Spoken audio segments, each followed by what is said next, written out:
Recently, I attended the largest flea market in the United States, the Brimfield Market out on the East Coast. I got to see a lot of the stuff that they had at the market and shopped and shopped. Well, I was out there for the week and the B&B was staying at, I told them there was other things I wanted to do while I was out in that part of the country. I wanted to go to some gardens. I also wanted to go to resale shops and charity shops. So they pointed me in the right direction, and I headed to a consignment shop that they said I needed to go to. I didn't want to miss. Now, keep in mind, I needed to bring home just little things that I could put in my check suitcase. And I was looking more for memento type stuff and just checking out all the cool things I could see. I did spot lots of large stuff that I really liked at the market and at the consignment shop, but I didn't want to spend that extra logistics cost to get it back to Illinois. So let's go to the Fine Six first, and then I'm going to take you to some gardens. You've got to see this beautiful garden and a French chateau garden along the ocean. So the first thing I noticed when I walked into this little consignment shop was I liked how they priced stuff. It was very clear. It was by date, so they would mark it down after it had been there for a while. So I knew exactly what the prices were. Now, this seemed to be not only consignment, but also like a few vendor booths mixed in. I thought this lamp was really pretty. And as I walked in, another lady walked up and bought that lamp. Just like that, it was already sold. They did have some unique pieces. This marble bowl was really pretty, lots of china and pottery, and of course, those English dogs. And then I really like these lion shelves. I thought they were kind of like sconces. They were really cool. I didn't really have a place for them, but somebody that had the right unique spot, I think they would look really neat. Now, this was an area in the building that was actually like a greenhouse. So I think at one time this building was a greenhouse. And then this whole area had kind of like the vendor booth more vibe. I did see this peacock vintage chair set. Now, if I could have got this home, if I would have lived close by, I would have picked this up. It was already on final markdown, and what a good price for four chairs and the table. I also like this little stand because on metal, you can repaint this any color you want if you don't like the color it came in. And something like that would be nice indoors or outside.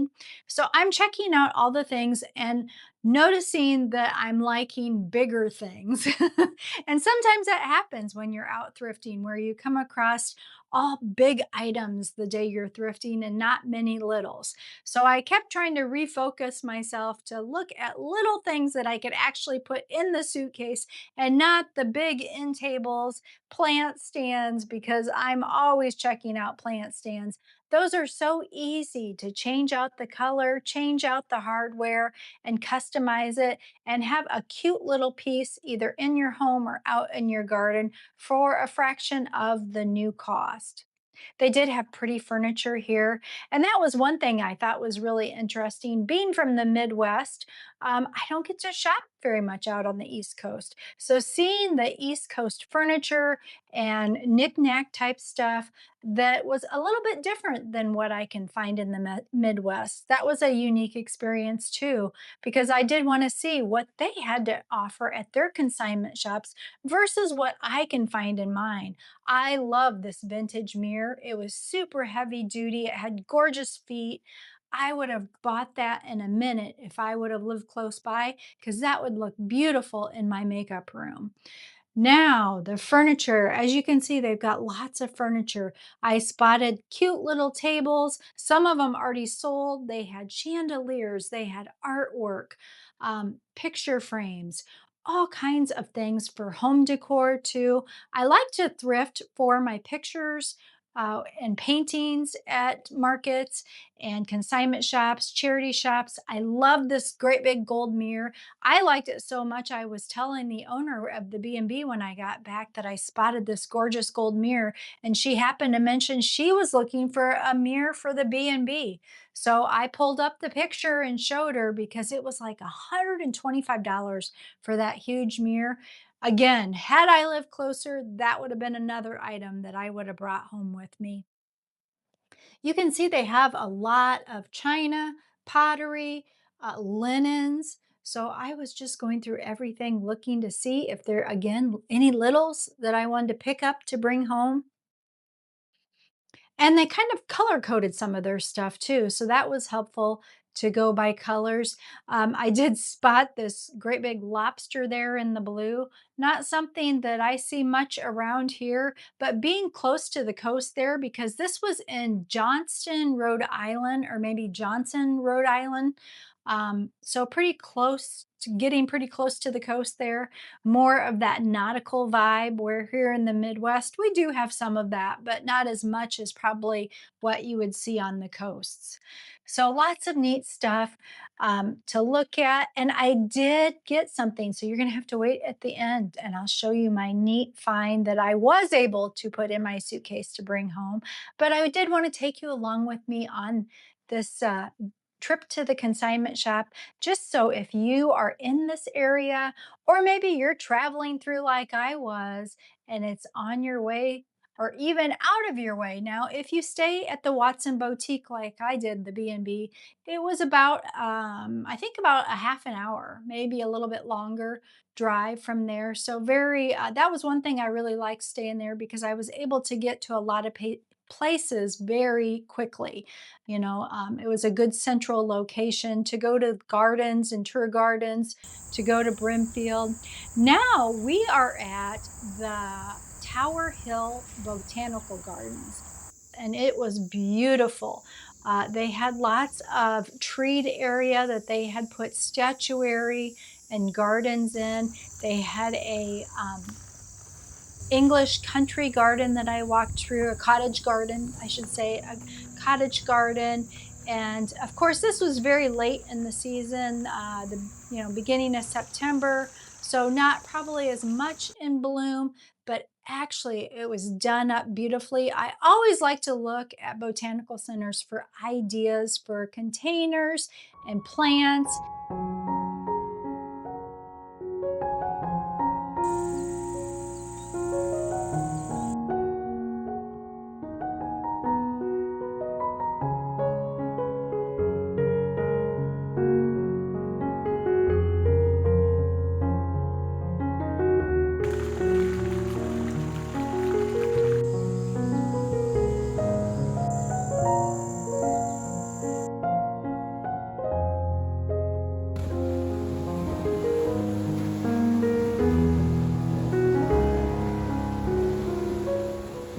Now you have to see the French Chateau, the Elms in Newport, Rhode Island. Now, this is owned by the Historic Preservation Society. They took it over in the 60s, and they have, I think, 5 or 6 mansions on the island that they have open for tours of not only the buildings, but also the gardens.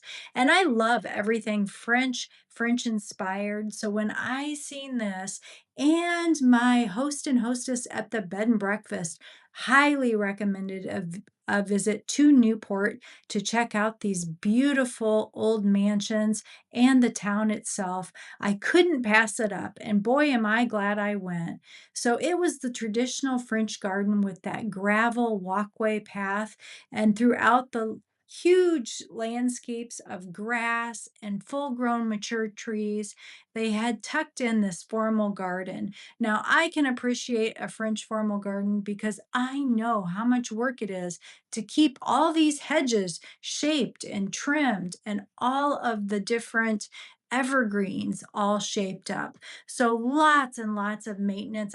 Can't imagine the team that works on this area, but all the beautiful stonework as a backdrop. And just think, this was built actually completed back in 1901. So, way before we have all the tooling and different things that we have access to in today's technology. So, just amazing to see this gorgeous setup in a garden.